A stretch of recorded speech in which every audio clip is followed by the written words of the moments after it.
Bonjour et bienvenue, voici notre tour d'horizon économique, géopolitique et boursier. Nous sommes le lundi 25 novembre et pour comprendre comment tourne la planète finance, c'est sur la bourse au quotidien et nulle part ailleurs. L'épisode du jour s'intitulera C'est la semaine de la dinde. Est-ce que ça va pas se terminer en farce? Après la consolidation très limitée à laquelle nous avons assisté la semaine dernière, on se dit que comme lors des mois précédents, il y a peut-être des chances que de bonnes âmes soutiennent les cours et tirent les indices pour finir le mois de novembre au plus haut, comme ce fut le cas également en octobre, en septembre, mois d'août, mois de juin, mois de mai dernier, mois d'avril, enfin...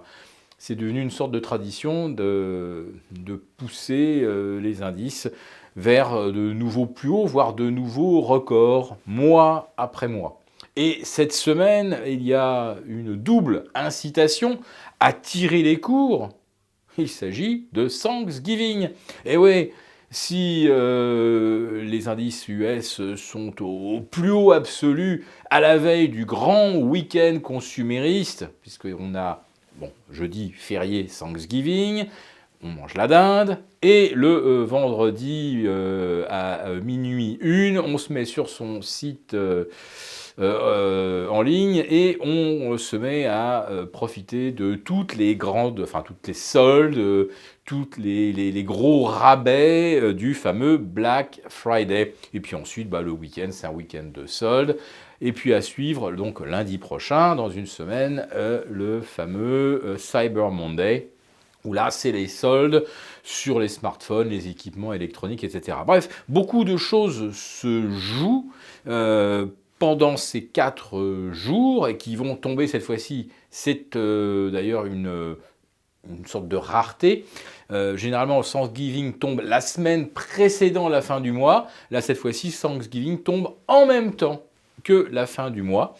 Donc, c'est une double incitation, évidemment, à tirer les cours, ce qui signifie qu'aujourd'hui, si on se mettait vendeur ou qu'on se décidait d'alléger, il faudrait vraiment avoir un motif fort, parce qu'on sait que naturellement, la tendance va être plutôt au tirage vers les sommets. Donc, on verra le Nasdaq probablement aller au-delà des 8550, le Dow Jones repasser au-delà des 28 000, ou le S&P tenter une percée au-delà des 3150, pourquoi pas.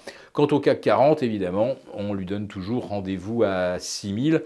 Il a fini juste en dessous de 5009 la semaine dernière.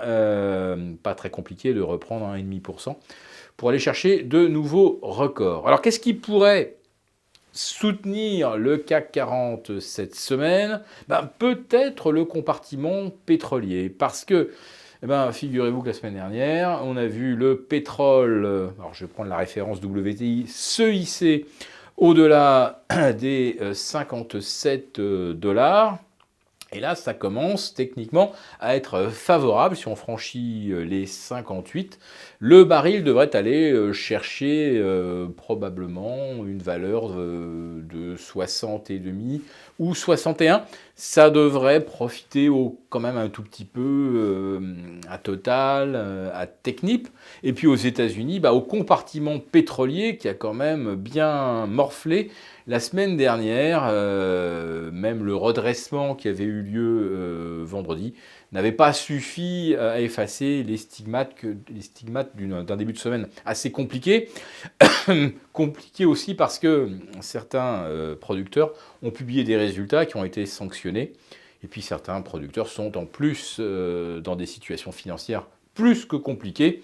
On attend de façon imminente l'annonce officielle de la faillite de chez Zapic. Et on aura probablement des recapitalisations, des augmentations de capital chez des producteurs comme Range Resources ou Noble Energy. Enfin, le secteur est quand même en difficulté. Voilà, donc ça c'est pour les perspectives de la semaine. Nous sommes désolés, donc nous n'avons pas pu faire de live ce lundi matin. Ça reprend donc demain, mardi, à 11h30. Je vous retrouverai avec plaisir. Si cette vidéo vous a plu, n'hésitez pas à nous mettre un thumb up. Pour, pardon, pour pouvoir participer au live de demain matin, eh bien, il faut être abonné de mes chats confidentiels, donc n'hésitez pas à le faire en cliquant sur le lien ci-dessous. À demain!